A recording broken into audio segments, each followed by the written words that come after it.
வணக்கம் நண்பர்களே, கோர்சஸ் இன் தமிழ் யூடியூப் சேனலுக்கு உங்களை வரவேற்கிறோம். நாம இப்போ MBA டிகிரி கோர்ஸோட செகண்ட் இயர் 3rd செமஸ்டருக்கான கோர் பேப்பர் 6, அதாவது ஹியூமன் ரிசோர்ஸ் மேனேஜ்மெண்ட் பத்தி பார்க்க போறோம். இந்த சப்ஜெக்ட் ரொம்பவே முக்கியமானது. எந்த ஒரு ஆர்கனைசேஷனும் சிறப்பா இயங்கணும்னா அங்க வேலை செய்யற மக்களை எப்படி நல்லா மேனேஜ் பண்றதுன்னு தெரிஞ்சுக்கிறது ரொம்ப அவசியம். இதுதான் ஹியூமன் ரிசோர்ஸ் மேனேஜ்மெண்டோட அடிப்படை.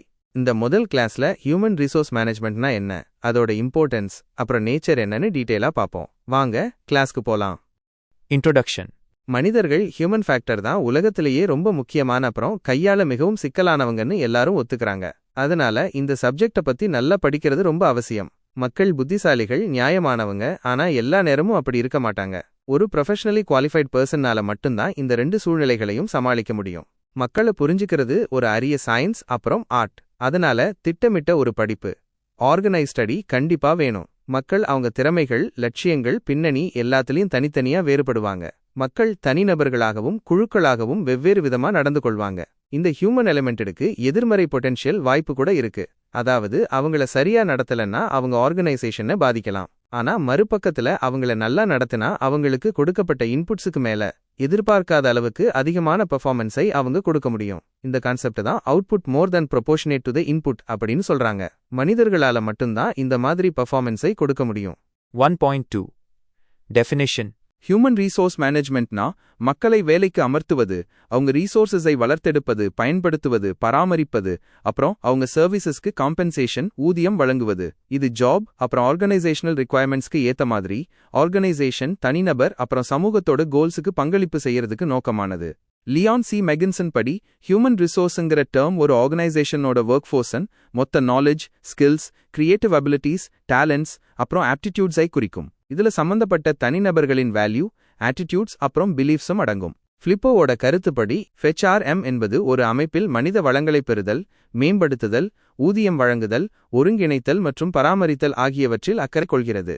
1.3 importance of human resource management. Human ஃபங்க்ஷன்ஸை கையாள ஒரு தனி டிபார்ட்மெண்ட் கண்டிப்பா இருக்கணும். இல்லனா மத்த டிபார்ட்மெண்ட்ஸ் ஹியூமன் ஃபங்க்ஷன்ஸை ஒவ்வொருத்தரும் ஒரு திசையில இழுத்துட்டு போயிடுவாங்க. ஒரு முழுமையான ஹியூமன் ரிசோர்சஸ் டிபார்ட்மெண்ட்னால மட்டும்தான் சரியான பாலிசிஸை உருவாக்கி அதை இம்ப்ளிமெண்ட் பண்ண முடியும். இது மேனேஜ்மெண்ட்டுக்கும் ஒர்க்கர்ஸுக்கும் நடுவுல ஒரு பாலமா செயல்படும். வெளியுலகுக்கு ஆர்கனைசேஷனோட ஸ்போக்ஸ்மேனாக இருக்கும். முக்கியமான தகவல்களை கொண்டு போற மக்களை கையாள்வது ஒரு ரொம்பவே சிறப்பு வாய்ந்த வேலை. இல்லனா ஆர்கனைசேஷன் ரொம்பவே பாதிக்கப்படும். HR டிபார்ட்மெண்ட் பல ரகசியங்கள் அப்புறம் மக்கள் அப்புறம் ஆர்கனைசேஷன் பத்தின கான்ஃபிடென்ஷியல் இன்ஃபர்மேஷன், ரகசிய தகவல்களோட கஸ்டோடியன், பாதுகாவலர் ஆகும். HR டிபார்ட்மெண்ட் தினசரி ஆர்கனைசேஷனல் மேட்டர்ஸ்ல பல விஷயங்களை ஒருங்கிணைக்கும். 1.4 nature of human resource management. Personal மேனேஜ்மெண்டோட தன்மை கீழ்கண்ட ஃபீச்சர்ஸ்ல தெளிவா தெரியுது. 1. Inherent part of management. Personal human resource மேனேஜ்மெண்ட்ங்கிறது மேனேஜ்மெண்ட் ப்ராசஸன் ஒரு முக்கிய பகுதி.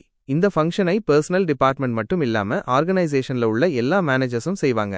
ஒரு மேனேஜர் தன்னோட ஆட்கள் கிட்ட இருந்து சிறந்ததை பெறணும்னா தனக்கு கீழே வேலை செய்யறவங்கள செலக்ட் பண்ற அடிப்படை பொறுப்பை அவர் தான் ஏத்துக்கணும். எம்ப்ளாயீஸ்க்கு ட்ரைனிங் கொடுத்து அவங்கள மோட்டிவேட் பண்றதுலயும் அப்புறம் அவங்க பெர்ஃபார்மன்ஸை மேம்படுத்த அப்ரைஸ், மதிப்பீடு பண்றதுலயும் அவர் ஆர்வம் காட்டணும்.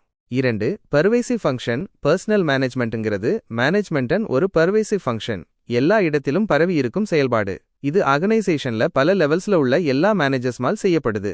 அதாவது மேனேஜிங் டைரக்டர்ல இருந்து ஃபோர்மேன் வரைக்கும் உள்ள ஒவ்வொரு மேனேஜரும் பர்சனல் ஃபங்க்ஷனை தொடர்ந்து செய்ய வேண்டியிருக்கு. இது ஒரு மேனேஜர் முழுமையா மத்தவங்க கிட்ட விட்டுறக்கூடிய ஒரு பொறுப்பு இல்ல. ஆனா பர்சனல் மேனேஜ்மெண்ட் அப்புறம் இண்டஸ்ட்ரியல் ரிலேஷன்ஸ்ல சிறப்பு காம்படன்ஸ், திறமை உள்ள எக்ஸ்பர்ட்ஸ் கிடமிருந்து மக்களை நிர்வகிக்கும் விஷயத்துல அவர் ஆலோசனை அப்புறம் உதவி பெறலாம். 3. Basic to all functional areas. Personal management, production management, financial management அப்புறம் மார்க்கெட்டிங் மேனேஜ்மெண்ட் மாதிரி எல்லா ஃபங்க்ஷனல் ஏரியாஸ் ஆஃப் மேனேஜ்மெண்ட்லையும் ஊடுருவி இருக்கு. அதாவது மேல்மட்டம்ல இருந்து கீழ்மட்டம் வரைக்கும் எந்த டிபார்ட்மெண்ட்ல வேலை செய்யும் ஒவ்வொரு மேனேஜ்மெண்ட் பர்சனல் ஃபங்க்ஷன்ஸை செய்யணும். பர்சனல் டிபார்ட்மெண்ட் ஒரு பர்சனல் மேனேஜர்னு நியமிக்கப்பட்ட ஒருத்தரோட மேற்பார்வையில உருவாக்கப்பட்டிருந்தாலும் மத்த மேனேஜர்ஸ் இந்த பொறுப்பிலிருந்து விடுவிக்கப்பட்டாங்கன்னு நினைச்சுக்க கூடாது. 4. People centred. Personal management people centred ஆனது அப்புறம் எல்லா வகையான ஆர்கனைசேஷன்ஸ்லையும் பொருத்தமானது. இது ஆர்கனைசேஷனோட மேல்மட்டம்ல இருந்து கீழ்மட்டம் வரை உள்ள எல்லா கேட்டகரிஸ் ஆஃப் பர்சனல் பத்தியும் அக்கறை கொண்டது. 5. Personal activities or functions. Personal management வேலை செய்யும் மக்களை நிர்வகிப்பதுடன் தொடர்புடைய பல ஃபங்க்ஷன்ஸை உள்ளடக்கியது. இது manpower planning, employment, placement, training, appraisal அப்புறம் எம்ப்ளாயீஸ்க்கு காம்பன்சேஷன் வழங்குவது எல்லாத்தையும் உள்ளடக்கும். இந்த ஆக்டிவிட்டீஸை திறம்பட செய்ய பெரும்பாலான ஆர்கனைசேஷன்ஸ்ல பர்சனல் டிபார்ட்மெண்ட்னு ஒரு தனி டிபார்ட்மெண்ட் உருவாக்கப்படும். 6 கண்டினியூவஸ் ப்ராசஸ் பர்சனல் மேனேஜ்மெண்ட் ஒரு ஒன் ஷாட் ஃபங்க்ஷன், ஒருமுறை மட்டும் செய்யப்படும் செயல்பாடு இல்ல. ஆர்கனைசேஷனல் ஆப்ஜெக்டிவ்ஸ் சீராக அடையப்படணும்னா இது தொடர்ந்து செய்யப்படணும். 7 based on human relations personal management ஆர்கனைசேஷன்ல உள்ள ஹியூமன் ரிசோர்சஸை மோட்டிவேட் செய்வதோடு தொடர்புடையது. மனிதர்களை ப்ரொடக்ஷன் பிசிக்கல் ஃபேக்டர்ஸ் மாதிரி கையாள முடியாது. ஒவ்வொருவருக்கும் வெவ்வேறு நீட்ஸ், பெர்செப்ஷன்ஸ், புரிதல்கள் அப்புறம் எக்ஸ்பெக்டேஷன்ஸ், எதிர்பார்ப்புகள் இருக்கும். மேனேஜர்ஸ் இந்த ஃபேக்டர்ஸ்க்கு சரியான கவனம் கொடுக்கணும். வேலை செய்யும் மக்களுடன் பழக ஹியூமன் ரிலேஷன் ஸ்கில்ஸ் அவங்களுக்கு தேவை. ட்ரெய்னிங், பெர்ஃபார்மன்ஸ் அப்ரைசல், டிரான்ஸ்ஃபர் அப்புறம் சபார்டினேட்ஸ்க்கு ப்ரொமோஷன் விஷயத்திலேயும் ஹியூமன் ரிலேஷன் ஸ்கில்ஸ் தேவைப்படும். பர்சனல் ஃபங்க்ஷன் சரியாக செய்யப்பட்டால் ஆர்கனைசேஷன்ல ஹியூமன் ரிலேஷன்ஸ் ரொம்ப நல்லா இருக்கும். 1.5 Scope of Human Resource Management. மேலே சொன்ன ஆப்ஜெக்டிவ்ஸை அடைய பர்சனல் ஹியூமன் ரிசோர்ஸ் மேனேஜ்மெண்ட் சில ஆக்டிவிட்டிஸை செய்யும். ஹியூமன் ரிசோர்ஸ் அல்லது மேன் பவர் பிளானிங், அதாவது ஆர்கனைசேஷன்ல வெவ்வேறு பொசிஷன்ஸ்ல எவ்வளோ பேர் எந்த மாதிரி ஆட்கள் தேவைப்படுறாங்கன்னு முடிவு பண்றது. ரிக்ரூட்மெண்ட், செலெக்ஷன் அப்புறம் பிளேஸ்மெண்ட் ஆஃப் பர்சனல், இது எம்ப்ளாய்மெண்ட் ஃபங்க்ஷன்னு சொல்லலாம். ட்ரெய்னிங் அப்புறம் டெவலப்மெண்ட் ஆஃப் எம்ப்ளாயீஸ், அவங்க திறம்பட செயல்படவும் முன்னேறவும் பயிற்சி அளிக்கிறது. Appraisal of performance of employees, ஊழியர்களின் பெர்ஃபார்மன்ஸை மதிப்பிட்டு ஒரு வேலையில இருந்து இன்னொரு வேலைக்கு டிரான்ஸ்ஃபர் செய்வது போன்ற சரி செய்யும் ஸ்டெப்ஸ் எடுப்பது. Motivation of work force, financial incentives, பண ஊக்கத்தொகைகள் அப்புறம் ப்ரொமோஷன் வாய்ப்புகள் கொடுத்து ஒர்க் ஃபோர்ஸை மோட்டிவேட் செய்வது. ரிம்யூனரேஷன் ஆஃப் எம்ப்ளாயீஸ், ஊழியர்களுக்கு போதுமான வேஜஸ் அப்புறம் ஃப்ரிஞ்ச் பெனிஃபிட்ஸ், கூடுதல் சலுகைகள் கொடுக்கணும். இது அவங்க ஸ்டாண்டர்ட் ஆஃப் லிவிங்கை உயர்த்தவும் அதிக ப்ரொடக்டிவிட்டியை காட்டவும் மோட்டிவேட் செய்யும். இந்தியன் இன்ஸ்டிடியூட் ஆஃப் பர்சனல் மேனேஜ்மெண்டோட ஸ்கோப்பை கீழ்க்கண்டவாறு வகுத்து இருக்கு. வெல்ஃபேர் ஆஸ்பெக்ட், இது வேலை செய்யும் சூழ்நிலைகள் அப்புறம் அமெனிட்டிஸ், வசதிகள் பத்தி பேசும். உதாரணமா கேன்டீன்ஸ், க்ரீச்சஸ், குழந்தைகள் காப்பகம், ஹவுசிங், ஒர்க்கர்ஸோட தனிப்பட்ட பிரச்சனைகள், ஸ்கூல்ஸ் அப்புறம் ரிக்ரியேஷன், பொழுதுபோக்கு. லேபர் அல்லது பர்சனல் ஆஸ்பெக்ட், இது recruitment, placement of employees, remuneration, promotion, incentives, productivity போன்ற விஷயங்கள் பத்தி பேசும். இண்டஸ்ட்ரியல் ரிலேஷன்ஸ் ஆஸ்பெக்ட், இது ட்ரேட் யூனியன் நெகோஷியேஷன், தொழிற்சங்க பேச்சுவார்த்தை, செட்டில்மெண்ட் ஆஃப் இண்டஸ்ட்ரியல் டிஸ்பியூட்ஸ், தொழில் தகராறுகளை தீர்த்தல், ஜாயிண்ட் கன்சல்டேஷன் அப்புறம் கலெக்டிவ் பார்கனிங், கூட்டு பேரம் பேசுதல் பத்தி பேசும். இந்த எல்லா ஆஸ்பெக்ட்ஸும் இண்டஸ்ட்ரியில உள்ள மனித எலமெண்டை பத்தினது. 1.6 Importance of Human Factor. மனிதர்கள் எவ்வளவு முக்கியம்னு பாப்போம். 1 ஹியூமன் ரிசோர்ஸ் இன் த நேஷன்ஸ் வெல்பீயிங். ஒரு நாட்டுல நிறைய பிசிக்கல் ரிசோர்சஸ், இயற்கை வளங்கள் இருந்தாலும் மனித ரிசோர்சஸ் அதை பயன்படுத்தலன்னா எந்த பிரயோஜனமும் இல்ல. உண்மையில் நேஷனல் ரிசோர்சஸை பயன்படுத்துவதற்கும் பாரம்பரிய பொருளாதாரங்களை நவீன அப்புறம் இண்டஸ்ட்ரியல் இகானமிஸாக மாற்றுவதற்கும் மனித ரிசோர்சஸ் தான் முழு பொறுப்பு. மனித ரிசோர்சஸை சரியான முறையில ஆர்கனைஸ் பண்ணாதது தான் ஒரு நாட்டின் பின்தங்கிய நிலைக்கு ஒரு முக்கிய காரணம். மக்கள் பின்தங்கி இருக்கிறதுனால தான் நாடுகள் பின்தங்கி இருக்கு. 2 மேன் விசவிஸ் மெஷின். ஆர்கனைசேஷன்ஸ்ல உள்ள பெரும்பாலான பிரச்சனைகள் ஹியூமன் அப்புறம் சோஷியல் ஆனவைதான், பிசிக்கல், டெக்னிக்கல் அல்லது இக்கனாமிக் ஆனவை இல்லை. ஒரு இண்டஸ்ட்ரி அடிப்படையில் மனிதர்களை கொண்டதுங்கிற உண்மையை அங்கீகரிக்காத வரைக்கும் அதை எஃபிஷியண்டா, திறமையானதாக மாற்ற முடியாது. அது மஷீன்ஸ் அப்புறம் டெக்னிக்கல் ப்ராசஸ்ன்னு ஒரு கூட்டமில்லை, மனிதர்களின் ஒரு குழு. 3 personal management and general management. மேனேஜ்மெண்டோட அடிப்படை ஏரியஸ்ல 1 ஹியூமன் ரிசோர்சஸை மேனேஜ் பண்றது. 5 மென், மணி, மெட்டீரியல்ஸ், மெஷின்ஸ் அப்புறம் மெத்தட்ஸ் ஐ மேனேஜ் பண்றதுல. மென்னை மேனேஜ் பண்றது அடிப்படை மட்டுமல்ல, டைனாமிக், மாறுபடும் அப்புறம் சேலஞ்சிங், சவாலானது கூட. ஒரு வெற்றிகரமான மேனேஜ்மெண்ட் ஹியூமன் பிஹேவியரை ப்ரெடிக்ட், கணிக்க அப்புறம் கண்ட்ரோல், கட்டுப்படுத்த கூடிய திறனை கணிசமா சார்ந்திருக்கும். மற்ற விஷயங்களை தவிர்த்து ஒரு கம்பெனி எக்கனாமிக்லி சக்சஸ்ஃபுல், பொருளாதார ரீதியாக வெற்றிகரமானதுன்னா அதுக்கு அர்த்தம் மேனேஜ்மெண்ட் ஹியூமன் ரிசோர்சஸை திறம்பட நிர்வகிச்சிருக்குன்னு தான். 4 ஹியூமன் ரிசோர்ஸ் அக்கவுண்டிங். இது ஆர்கனைசேஷனுக்கு ஹியூமன் ரிசோர்சஸின் காஸ்ட் அப்புறம் வேல்யூவை அளவிடுறது. ஹியூமன் ரிசோர்சஸின் வேல்யூ அப்புறம் கான்ட்ரிபியூஷன் ஹியூமன் ரிசோர்சஸின் காஸ்ட்டை விட அதிகமா இருந்தா ஹியூமன் ரிசோர்ஸ் மேனேஜ்மெண்ட் எஃபிஷியன்ட்னு சொல்லலாம். இது மேனேஜ்மெண்ட்க்கு ஹியூமன் ரிசோர்சஸை மிகவும் சிக்கனமாக அப்புறம் திறம்பட பயன்படுத்த உதவும். தேவையான இன்ஃபர்மேஷனை கொடுத்து பர்சனல் மேட்டர்ஸ்ல மேனேஜர்ஸ் சரியான டிசிஷன்ஸ் எடுக்கவும் இது உதவும். எனவே இது ஒரு மிகவும் பயனுள்ள control technique. 5 significance of knowledge. Human ரிசோர்சஸின் 3 முக்கியமான ஏரியா ஸ்கில், அபிலிட்டி அப்புறம் நாலேஜ். ட்ரக்கர் சொன்னபடி, knowledge is the only meaningful resource today. இன்று அறிவுதான் அர்த்தமுள்ள ஒரே வளம். மக்கள் ஆர்கனைசேஷன்ஸுக்கு நாலேஜை வழங்குறாங்க. மக்கள் கம்பெனி முழுவதும் நாலேஜை பரப்புறாங்க. மக்கள் நாலேஜை எஃபிஷியன்ட் ஆக்ஷனாக மாற்றுறாங்க. கண்டினியூவஸ் இனோவேஷன், தொடர்ச்சியான புதுமை, நாலேஜபிள் எம்ப்ளாயீஸ்னால மட்டும்தான் முடியும். நாலேஜ்னால மட்டும்தான் ஒரிஜினாலிட்டி ஆஃப் சர்வீஸ் உருவாக்க முடியும். நாலேஜ் மூலமா கஸ்டமர் நீட்ஸை கணிக்க முடியும். ஆர்கனைசேஷனல் கேப்பபிலிட்டிஸை நாலேஜ் மூலமா மேம்படுத்த முடியும். மாற்றத்தை சமாளிக்க நாலேஜ் தான் ஒரே core competence. 1.7 Objectives of Human Resource Management. Human resource மேனேஜ்மெண்டோட ஆப்ஜெக்டிவ்ஸ் பல வகைகள்ல இருக்கு. A சோஷியல் ஆப்ஜெக்டிவ் சமூகத்தின் நீட்ஸ், அப்புறம் சேலஞ்சஸ்க்கு எத்திக்கலி சரியான வழியில், அப்புறம் சோஷியலி ரெஸ்பான்சிபிள் சமூக ரீதியாக பொறுப்புடன் ஆக இருப்பது. அதே சமயம் இந்த தேவைகள் ஆர்கனைசேஷன் மேல ஏற்படுத்தும் எதிர்மறை தாக்கத்தை குறைக்கிறது. பி. ஆர்கனைசேஷன் ஆப்ஜெக்டிவ்ஸ் ஆர்கனைசேஷன் எஃபெக்டிவ்னஸை கொண்டு வருவதில் HRMன் ரோலை அங்கீகரிப்பது, ஒரு ஆர்கனைசேஷன் ஆப்ஜெக்டிவை அடையிறது. சி. ஃபங்க்ஷனல் ஆப்ஜெக்டிவ் டிபார்ட்மெண்ட்ஸின் கான்ட்ரிபியூஷனை ஆர்கனைசேஷன் தேவைக்கு ஏற்ற அளவோடு பராமரிப்பது. டி. பர்சனல் ஆப்ஜெக்டிவ் எம்ப்ளாயீஸ் அவங்களோட பர்சனல் growth-ஐ அடைய உதவுறது. இந்த கோல்ஸ் தனிநபர்கள் ஆர்கனைசேஷனுக்கு பங்களிப்பை மேம்படுத்தும் அளவுக்கு இருக்கணும். இ. ஜெனரல் ஆப்ஜெக்டிவ்ஸ் இருக்கிற ஹியூமன் ரிசோர்சஸை திறம்பட பயன்படுத்துவது, ஒரு நல்ல ஆர்கனைசேஷன் ஸ்ட்ரக்சர், அப்புறம் ஆர்கனைசேஷன் எல்லா மெம்பர்ஸுக்கு மத்தியில விரும்பத்தக்க ஒர்க்கிங் ரிலேஷன்ஷிப்பை பராமரிப்பது, திறமையான அப்புறம் மோட்டிவேட்டட் எம்ப்ளாயீஸை வழங்குவதன் மூலம் ஆர்கனைசேஷன் கோல்ஸை திறம்பட அப்புறம் வெற்றிகரமா அடைய உதவுவது, குவாலிட்டி ஆஃப் ஒர்க் லைஃபை பராமரித்து மேம்படுத்துவது, HR பாலிசிஸை எல்லா எம்ப்ளாயீஸுக்கும் தெரிவிப்பது, எம்ப்ளாயீஸுக்கும் மேனேஜ்மெண்ட்டுக்கும் இடையே ஒரு பரஸ்பர ரிலேஷனை உறவை ஏற்படுத்துவது அப்புறம் பராமரிப்பது, சமூகத்தின் தேவைக்கு எத்திக்கலி அப்புறம் சோஷியலி ரெஸ்பான்சிபிள் ஆக இருப்பது. 1.8 Qualities of a Human Resource Manager. ஒரு ஹியூமன் ரிசோர்ஸ் மேனேஜருக்கு சில முக்கியமான குவாலிட்டிஸ் இருக்கணும். என்னென்னு பார்ப்போம். 1. குட் கம்யூனிகேஷன் நல்லா பேசவும் எழுதவும் தெரியணும். 2. எஜுகேஷனல் குவாலிஃபிகேஷன் தேவையான கல்வி தகுதி இருக்கணும். 3. டிஸ்கிரிமினேட்டிங் ஸ்கில் விஷயங்களை சரியா பிரிச்சு பார்க்க தெரிஞ்சிருக்கணும். 4. லீடர்ஷிப் குவாலிட்டிஸ் தலைமை பண்புகள் இருக்கணும். 5. Fair and honest in his dealings எல்லா விஷயத்திலையும் நேர்மையாகவும் நியாயமாகவும் இருக்கணும். 6. Ability to take a decision independently சுதந்திரமா முடிவெடுக்கும் திறன் இருக்கணும். 7. ப்ரொஃபஷனல் ஆட்டிடியூட் ஒரு ப்ரொஃபஷனல் அணுகுமுறை வேணும். 8. பேசிக் குவாலிஃபிகேஷன் அடிப்படை தகுதிகள் இருக்கணும். 9.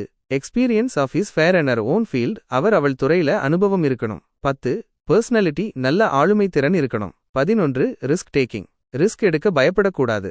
12. இன்னோவேட்டிவ் ஐடியாஸ் புதுமையான யோசனைகள் இருக்கணும். 13. மெயின்டைன் மியூச்சுவல் ரிலேஷன்ஷிப் எல்லார் கூடவும் நல்ல உறவை பராமரிக்கணும். ஒரு திறமையான HR மேனேஜருக்கு இருக்க வேண்டிய சில விரும்பத்தக்க பர்சனாலிட்டி ட்ரேட்ஸ் இங்கே இருக்கு. 1. இன்சைட் இன் ஹியூமன் நேச்சர் அவர் வெவ்வேறு வகையான மக்களை புரிஞ்சுக்க கூடியவரா இருக்கணும். அப்புறம் எல்லா லெவல்ஸ்லயும் அவங்க கூட நல்ல பழக தெரிஞ்சிருக்கணும். அவருக்கு நிறைய தந்திரம் டாக்ட் நடைமுறை மனம் கனிவான குணம் அப்புறம் அமைதியான மனநிலை இருக்கணும். அவர் பிஹேவியரல் சயின்சஸ் நடத்தை அறிவியல்கள்ல பயிற்சி பெற்றிருக்கணும். பிஹேவியரல் சயின்ஸின் முக்கிய பகுதிகள் ஆந்த்ரோபாலஜி மனிதவியல், சைக்காலஜி உளவியல் அப்புறம் சோஷியாலஜி சமூகவியல் ஆகும். 2. ஃப்ரீடம் ஃப்ரம் பயஸ் அவர் மேனேஜ்மெண்ட்டுக்கு சாதகமாகவும் இருக்கக்கூடாது லேபருக்கு சாதகமாகவும் இருக்கக்கூடாது. அவர் ப்ரொஃபஷனுக்கு சாதகமாயிருந்து பயமோ தயக்கமோ இல்லாம விஷயத்தின் மெரிட்ஸ் தகுதி அடிப்படையில இஷ்யூஸை மதிப்பிடவும் ஆலோசனை வழங்கவும் செய்யணும். அவர் நேர்மை ஒருமைப்பாடு வலுவான குணம் சமநிலை நீதி அப்புறம் நியாயமான விளையாட்டுக்கு பெயர் போனவரா இருக்கணும். 3. பேஷன் ஃபார் அனனிமிட்டி அவர் ஒரு கிரெடிட் பாசராக இருக்கணும் கிரெடிட் கிராபராக இருக்கக்கூடாது. பர்சனல் மேனேஜர் பெரும்பாலும் ஒரு ஸ்டாஃப் ரோல்ல ஆலோசனை வழங்கும் பணி செயல்படுறதுனால அவர் லைன் மேனேஜர்ஸ் மூலமா தான் தன்னோட ரிசல்ட்ஸை அடைய முடியும். இது வெற்றிக்கான கிரெடிட் அவங்களுக்கு போகணும்னு விரும்புற மனப்பான்மையை குறிக்குது. மக்கள் அவர் இருப்பதையே அரிதாக அறியும்போதுதான் அவர் சிறந்தவராய் இருப்பார். 4. கம்யூனிகேஷன் ஸ்கில் ஒரு HR மேனேஜர் தன்னோட ஐடியாஸை தனக்கு மேல உள்ள லைன் பீப்புளுக்கு விற்க செல் மட்டும் இல்லாம தனக்கு கீழே உள்ளவர்களுக்கு பல வாய்மொழி அப்புறம் எழுத்துப்பூர்வமான கம்யூனிகேஷன்ஸையும் அனுப்ப வேண்டியிருக்கும். கல்ச்சர் ஸ்டேட்டஸ் எஜுகேஷன் அப்புறம் நாலேஜ்ல வேறுபடும் இந்த 2 குழுக்களுக்கும் கம்யூனிகேஷன் ரிக்வயர்மெண்ட்ஸ்லும் வேறுபாடு இருக்கும். குறைந்த கல்வி அறிவு உள்ள ஒர்க்கர்ஸ் கடினமான மொழியில் உள்ள லிட்ரரி எக்ஸ்பிரஷன்ஸை புரிஞ்சுக்காம போகலாம். அவங்க கலக்வியல் லாங்குவேஜ் உள்ளூர் மொழியில பேசுறத விரும்புவாங்க. அதனால ஒரு HR மேனேஜருக்கு லிங்குவிஸ்டிக் ஃபெசிலிட்டி மொழித்திறன் இருக்கணும். 5. லீடர்ஷிப் அண்ட் ஆர்கனைசேஷனல் ஸ்கில்ஸ் ஒரு HR மேனேஜர் நல்ல லீடராகவும் நல்ல ஆர்கனைசராகவும் இருக்கணும். அப்போதான் ஒர்க்கர்ஸை மோட்டிவேட் பண்ண முடியும். அவருக்கு இமோஷனல் ஸ்டெபிலிட்டி உணர்ச்சி நிலைத்தன்மை அடாப்டபிலிட்டி பொருந்தும் தன்மை அப்புறம் டிசைசிவ்னஸ் முடிவெடுக்கும் திறன் இருக்கணும். 1.9 Challenges and tasks of HR managers. HR managers எதிர்கொள்ளும் சவால்கள் அப்புறம் பணிகள். 1. சேஞ்சிங் டெக்னாலஜி இது இப்போ இருக்கிற ஸ்கில்ஸ் அப்புறம் டெக்னிக்ஸ் காலாவதியாக வழிவகுக்கும். 2. Economic and industrial policy changes இது மல்டிநேஷனல் கம்பெனிஸ் கிட்ட இருந்து கடுமையான காம்படிஷனுக்கு போட்டி வழிவகுக்கும். 3. சேஞ்சிங் இன்டர்நேஷனல் என்வாயரன்மெண்ட் உலகெங்கிலும் குட்ஸ் அப்புறம் சர்வீசஸ் தடையின்றி செல்வதை வலியுறுத்தும். 4. சேஞ்சிங் ப்ரொஃபைல் ஆஃப் ஒர்க்கர்ஸ் உதாரணமா அதிகரித்த எஜுகேஷனல் லெவல் ஒர்க் ஃபோர்ஸ்ல பெண்களின் பங்கு அதிகரிப்பது சைக்கலாஜிக்கல் நீட்ஸ் உளவியல் தேவைகள் பூர்த்தி செய்வதில் அதிகரித்த எம்ஃபாசிஸ் முக்கியத்துவம். 5. Changing needs and expectations of customers இது இப்போ இருக்கிற ப்ராசஸஸ் அப்புறம் ப்ராடக்ட்ஸை காலாவதியாகிடும்.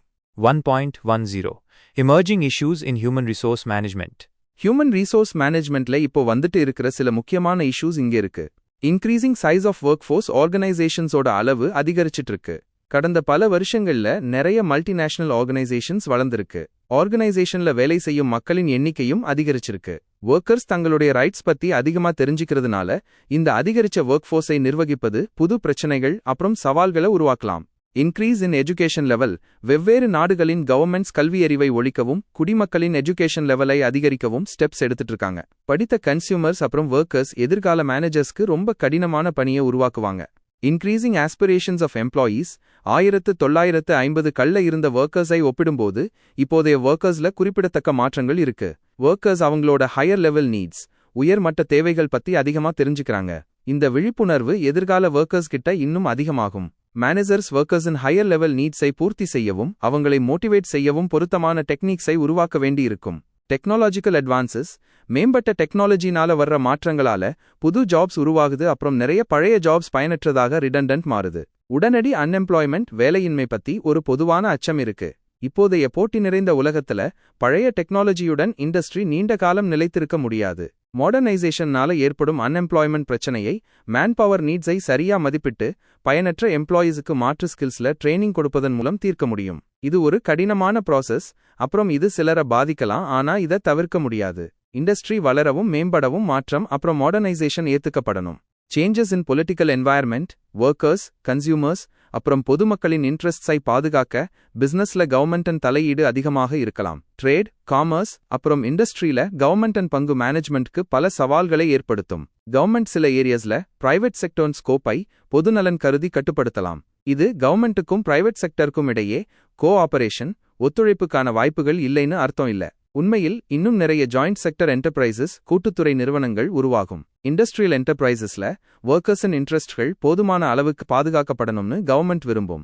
சேஞ்சிங் சைக்கோ சோஷியல் சிஸ்டம் எதிர்காலத்துல ஆர்கனைசேஷன்ஸ் அவங்க கோல்ஸை அடைய மேம்பட்ட டெக்னாலஜியை பயன்படுத்த வேண்டியிருக்கும். அதே சமயம் மனித நீட்ஸையும் பூர்த்தி செய்யணும். பாரம்பரிய பியூரோக்ராட்டிக் மாடல்ல ஆர்கனைசேஷன்ஸ் டெக்னிக்கல் ஃபங்க்ஷன்ஸை அடையிறதுக்காக வடிவமைக்கப்பட்டிருந்தன. சைக்கோ சோஷியல் சிஸ்டம்க்கு குறைவான முக்கியத்துவம் கொடுக்கப்பட்டது. ஆனா எதிர்கால மேனேஜ்மெண்ட் ஆர்கனைசேஷன் சிஸ்டம் அண்ட் மேனேஜ்மெண்ட்ல கீழ்மட்ட லெவல்ஸின் திறமையான பங்கேற்பை உறுதி செய்ய வேண்டியிருக்கும். மேலும் டெமோக்ராட்டிக் ஹியூமனிஸ்டிக் சிஸ்டம்ல ஆழமான வேரூன்றிய ஒரு ஆர்கனைசேஷனல் மாடல் வடிவமைக்கப்படணும். கம்ப்யூட்டரைஸ்ட் இன்ஃபர்மேஷன் சிஸ்டம் முன்னாடி மேனுஃபேக்சரிங் ப்ராசஸின் ஆட்டோமேஷன் ப்ரொடக்ஷன் ஸ்டோரேஜ் ஹேண்ட்லிங் அப்புறம் பேக்கேஜிங் சிஸ்டம்ஸ்ல ஒரு பெரிய தாக்கத்தை ஏற்படுத்தியது. இப்போ அப்புறம் எதிர்காலத்துல புரட்சிகரமான கம்ப்யூட்டரைஸ்ட் இன்ஃபர்மேஷன் சிஸ்டம் மேனேஜ்மெண்ட்ல தாக்கத்தை ஏற்படுத்தும். இந்த புரட்சிகரமான வளர்ச்சி பர்சனல் மேனேஜ்மெண்டன் 2 முக்கிய ஏரியாஸை உள்ளடக்கும். ஒன்று டேட்டா கலெக்ஷன் அப்புறம் ப்ராசஸிங்க்கு எலக்ட்ரானிக் கம்ப்யூட்டர்ஸை பயன்படுத்துவது. 2 மேனேஜீரியல் டிசிஷன் மேக்கிங் ப்ராசஸ்ல கம்ப்யூட்டர்ஸின் நேரடி பயன்பாடு. எதிர்காலத்துல கம்ப்யூட்டரைஸ்ட் இன்ஃபர்மேஷன் சிஸ்டம்ஸ் ஆர்கனைசேஷன்ஸ்ல கோஆர்டினேட்டிவ் அப்புறம் ஸ்ட்ராட்டஜிக் லெவல்ஸ்ல அதிகரித்த தாக்கத்தை ஏற்படுத்தும். இது கம்ப்யூட்டர்ஸ் மேனேஜர்ஸின் இப்போதைய டிசிஷன் மேக்கிங் ஃபங்க்ஷன்ஸை முழுமையா மாற்றிடும்னு அர்த்தம் இல்ல. மாறாக டிசிஷன்ஸ் எடுக்க மேனேஜர்ஸ்க்கு தேவையான இன்ஃபர்மேஷனை சேகரிக்க அப்புறம் அனுப்பும் வழிகளை இது வழங்கும். Mobility of professional personal organisations boundary ஏஜென்ட்ஸை பயன்படுத்துவதை அதிகரிக்கும். அவங்களோட முக்கிய ஃபங்க்ஷன் என்வாயர்மெண்ட் கூட கோஆர்டினேஷன் ஒருங்கிணைப்பு அடையிறதுதான். ஒரு சுவாரஸ்யமான உண்மை என்னன்னா ஆர்கனைசேஷன்ஸ்கிடையே பல மேனேஜீரியல் அப்புறம் ப்ரொஃபஷனல் பர்சனலின் மொபிலிட்டி அதிகரிக்கும். தனிநபர்கள் அதிக டெக்னிக்கல் அப்புறம் ப்ரொஃபஷனல் எக்ஸ்பர்டைஸ் நிபுணத்துவம் வளர்த்து கொள்ளும்போது அவங்க சர்வீசஸ்க்கு என்வாயர்மெண்ட்ல உள்ள மற்ற ஆர்கனைசேஷன்ஸ்ல அதிக தேவை இருக்கும். ப்ரொஃபஷனல் மொபிலிட்டி ஆர்கனைசேஷன்ஸ்கிடையே திறமையான இன்டர்ஃபேஸ் இடைமுகம் அதிகரிக்க உதவும் முக்கிய ஃபோர்ஸஸ்ல ஒன்னா இருக்கலாம். சேஞ்ச் இன் லீகல் என்வாயர்மெண்ட் நாட்டுல இண்டஸ்ட்ரியல் ரிலேஷன் சிஸ்டம் இப்போ செயல்பட்டு இருக்கிற லீகல் ஃப்ரேம்வொர்க் சட்ட கட்டமைப்புல பல மாற்றங்கள் நடந்துட்டு இருக்கு. இந்த மாற்றங்கள் பத்தி தெரிஞ்சுக்கிட்டு ஆர்கனைசேஷனுக்குள்ள தேவையான அட்ஜஸ்ட்மெண்ட்ஸை கொண்டு வர்றது HR அல்லது பர்சனல் எக்ஸிகியூட்டிவின் கடமை. அப்போதான் ஹியூமன் ரிசோர்சஸை அதிகமா பயன்படுத்த முடியும். இது உண்மையிலேயே பர்சனல் எக்ஸிகியூட்டிவ்க்கு ஒரு பெரிய சவாலாக இருந்து வரும். உண்மையில் ஈகலிட்டேரியன் நேஷனல் ஆஸ்பிரேஷன்ஸ் சமத்துவ தேசிய லட்சியங்கள் உடன் ஒத்துப்போகும் தேசிய அணுகுமுறையின் பின்னணியில மாற்றங்களை முன்னறிவிச்சு ஆர்கனைசேஷனின் இயல்பான செயல்பாட்டுல எந்த தடையும் இல்லாம அதை எதிர்கொள்ள ஆர்கனைசேஷனை தயார்படுத்துறது பர்சனல் எக்ஸிகியூட்டிவின் பொறுப்பு. Management of human relations industrial relations பகுதியில கவர்மெண்ட் நிறைய முயற்சி எடுத்த பிறகும் விஷயங்கள்ல பெரிய முன்னேற்றம் தெரியல. இண்டஸ்ட்ரியல் அன்ரெஸ்டுக்கு தொழில்துறை அமைதியின்மை பல ஃபேக்டர்ஸ் பொறுப்பாயிருந்தாலும் முக்கியமான ஒரு காரணம் வெவ்வேறு பொலிட்டிக்கல் அஃபிலியேஷன்ஸ், அரசியல் சாய்வுகள் கொண்ட மல்டி யூனியன்ஸ், பல தொழிற்சங்கங்கள் இண்டஸ்ட்ரியல் காம்ப்ளெக்ஸஸ்ல வளர்றதுதான். இப்போதைய சூழ்நிலையில வரப்போற வருடங்கள்ல இன்டர் யூனியன் ரைவல்ரிஸ், சங்கங்களுக்கு இடையிலான போட்டி இன்னும் அதிகமாகி இண்டஸ்ட்ரியில அதிக பிரச்சனைகளை உருவாக்கலான்னு தெரியுது. இந்த கிளாஸ்ல நாம ஹியூமன் ரிசோர்ஸ் மேனேஜ்மெண்டோட நேச்சர், ஸ்கோப், அப்புறம் ஆப்ஜெக்டிவ்ஸ் பத்தி பார்த்தோம். Human resource managers and qualities, human factor and importance, human resource managers எதிர்கொள்ளும் சேலஞ்சஸ், அப்புறம் டாஸ்க்ஸ், அப்புறம் ஹியூமன் ரிசோர்ஸ் மேனேஜ்மெண்ட்ல இப்போ வந்துட்டு இருக்கிற எமர்ஜிங் இஷ்யூஸ், புதிய பிரச்சனைகள் எல்லாத்தையும் மாணவர்களுக்கு ஹியூமன் ரிசோர்ஸ் மேனேஜ்மெண்ட் பத்தி ஒரு முழுமையான பார்வை கிடைக்க விவாதிச்சோம். ஓகே நண்பா, இன்னைக்கு நாம ஹியூமன் ரிசோர்ஸ் மேனேஜ்மெண்ட் பத்தி நல்லா புரிஞ்சுக்கிட்டோம்னு நினைக்கிறேன். இது எவ்வளவு பெரிய சப்ஜெக்ட், இதுல என்னென்ன முக்கியமான விஷயங்கள் இருக்குன்னு இப்போ உங்களுக்கு தெளிவா தெரிஞ்சிருக்கும். ஒரு கம்பெனிக்கு மனிதர்கள் எவ்வளவு முக்கியமானவங்க, அவங்கள எப்படி நல்லா பாத்துக்கணும்னு பார்த்தோம். அடுத்த கிளாஸ்ல நாம evolution and growth of HRM பத்தி பார்க்க போறோம். அதாவது ஹியூமன் ரிசோர்ஸ் மேனேஜ்மெண்ட் எப்படி உருவானது, காலப்போக்குல எப்படி வளர்ந்ததுன்னு தெரிஞ்சுப்போம். இதுவும் ரொம்பவே சுவாரஸ்யமான ஒரு டாபிக். மறக்காம நம்ம கோர்சஸ் இன் தமிழ் சேனலை சப்ஸ்கிரைப் பண்ணிக்கோங்க. இந்த வீடியோ உங்களுக்கு பிடிச்சிருந்தா ஒரு லைக் போட்டு உங்க நண்பர்களுக்கும் ஷேர் பண்ணுங்க. உங்களுக்கு ஏதாவது கேள்விகள் இருந்தா கமெண்ட்ஸ்ல கேளுங்க, நான் கண்டிப்பா ரிப்ளை பண்றேன். அடுத்த வீடியோல சந்திப்போம். நன்றி.